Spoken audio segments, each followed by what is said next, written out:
Hi, I'm Wendy from Shiny Happy World, and in this video I'm going to show you how to applique this cute dog pattern that you can get in the shop at shinyhappyworld.com. Here's how to make it. Okay, this is the video showing you how to assemble this dog block if you are using a light box to guide your placement. So first, let me just walk you through my layers. I've got my light box on, I've got it turned all the way up. I've got my placement guide laid on top of it, and then on top of that I have a clear silicone sheet. I've got all of my pieces cut out. They are fused, so I've used Heat and Bond Light is the brand of fusible adhesive that I like, fused to the back side of the fabric, and then all the pieces cut out on the solid lines. You can ignore all of the dotted lines. Those are placement guides that you only need if you are not using a light box. But one thing you will want to transfer are these solid lines. These are not placement guides, they are stitching lines. So if you want to include the eyebrows, which I am doing, you will want to trace those onto the fabric side of each piece before you peel the backing away. And I've got one more thing that I want to transfer, and that is the mouth. That is also a stitching line. So I will just trace that. That was not a very good job tracing, but it's just fine.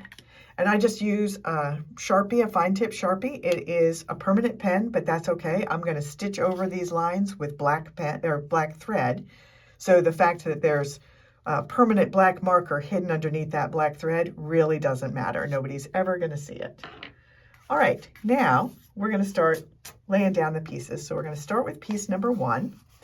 So the numbers tell you what piece is what, but they also tell you in what order we're going to lay them down. So piece number 1. And then number 2 is one of his ears.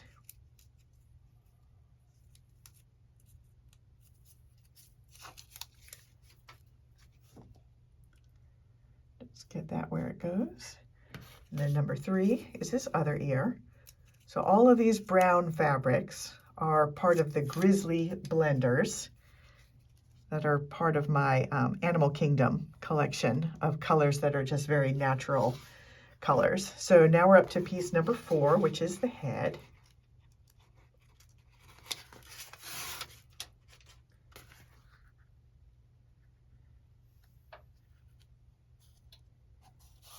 And then piece number 5 is his big square muzzle to go on his big square head.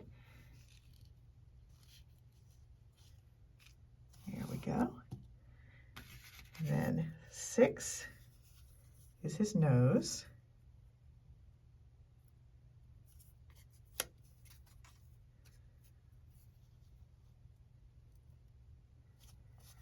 And 7 is one eye.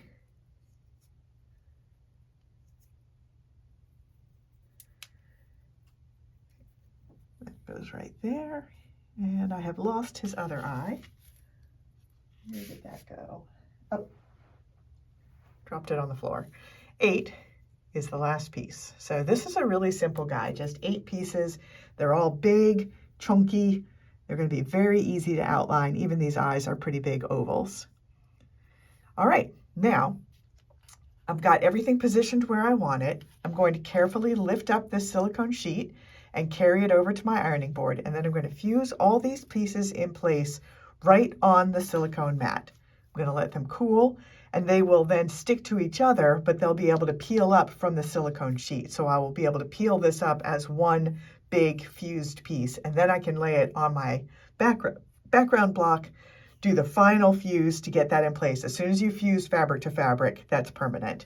Then I'll do all of the outline stitching on it, and I will bring it back and I'll show you the finished block and also show you 2 other color versions that I made. All right, here's the finished dog. I did all of the outline stitching, including the eyebrows. I also added a couple of catch lights to his eyes. I just use a single dot of a shiny white fabric paint, and the pattern has a link to a post showing you several different ways you can add catch lights, and it includes links to the fabric paint that I like to use. So this one is a fun blue dog, but I've got a couple other color combinations that I did.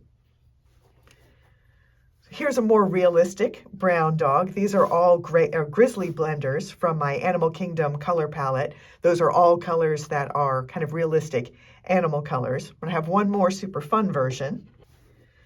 So this one uses topaz blenders from my gemstones collection, and the background is one of my red blenders. This is for a lunar zodiac bundle sample that I'm making, where all of the animals are made in bright gemstone colors and they're all on a bright red background.